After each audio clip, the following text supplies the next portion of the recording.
जय श्री गणेश। नमस्कार दोस्तों, स्वागत है आप सभी का हमारे YouTube चैनल पर।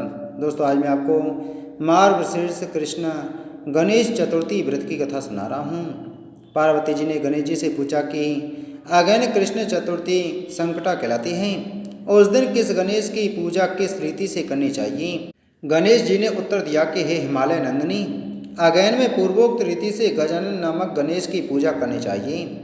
पूजन के बाद अर्घ्य देना चाहिए। दिन भर व्रत रहकर पूजन के बाद ब्राह्मण को भोजन कराकर जौ तिल चावल चीनी और घृत का साकला बनाकर हवन करावे तो वह अपने शत्रु को वशीभूत कर सकता है।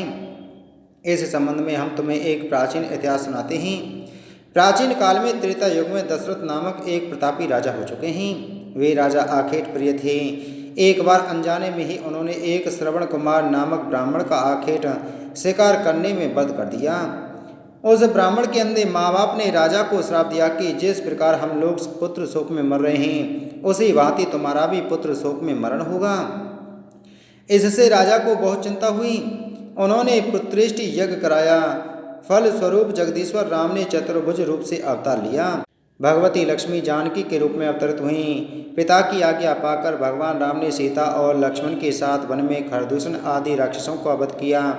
इससे क्रोधित होकर लोगों को रुलाने वाले रावण ने सीता जी का अपहरण कर लिया। सीता जी के वियोग में भगवान रामचंद्र जी ने पंचवटी का त्याग कर दिया और ऋषिमुख पर्वत पर पहुंचकर सुग्रीव के साथ मैत्री की।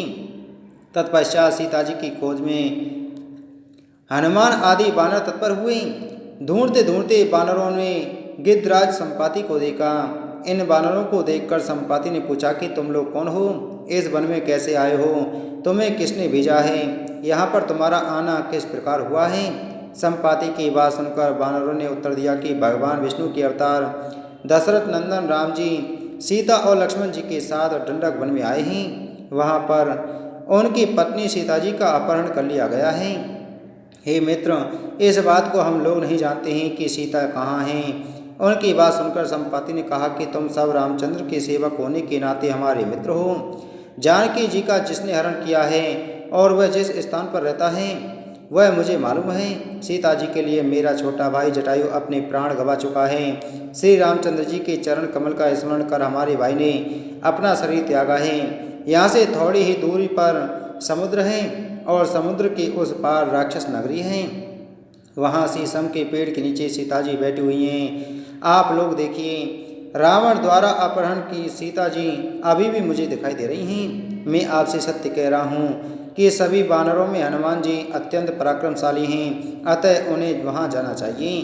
केवल हनुमान जी ही अपने पराक्रम से समुद्र लांघ सकते हैं, अन्य कोई भी इस कार्य में समर्थ नहीं है। संपाति की बात सुनकर हनुमान जी ने पूछा कि हे संपाति, दुस्तर समुद्र को मैं कैसे पार कर सकता हूँ। हमारे सब बानर उस पार जाने में असमर्थ हैं, तो मैं ही अकेला कैसे पार कर सकता हूँ। हनुमान जी की बात सुनकर संपाति ने उत्तर दिया कि हे मित्र, आप संकटनाशक गणेश चतुर्थी का व्रत कीजिए। उस व्रत के प्रभाव से आप समुद्र को क्षण मात्र में पार कर लेंगे। संपाति के आदेश से संकट चतुर्थी के उत्तम व्रत को हनुमान जी ने किया। हे देवी, इसके प्रभाव से क्षण भर में समुद्र को लांघ गए। इस लोक में इसके समान सुखदायक दूसरा कोई व्रत नहीं है। श्री कृष्ण जी कहते हैं कि महाराज युधिष्ठिर, आप भी इस व्रत को कीजिए। इस व्रत के प्रभाव से आप क्षण भर में अपने शत्रुओं को जीतकर संपूर्ण राज्य के अधिकारी बनेंगे। भगवान कृष्ण का वचन सुनकर युधिष्ठिर ने गणेश चतुर्थी का व्रत किया। इस व्रत के प्रभाव से वे अपने शत्रुओं को जीतकर राज्य के अधिकारी बन गए। बोलो गणेश भगवान की जय। बोलो श्री कृष्णचंद्र भगवान की जय।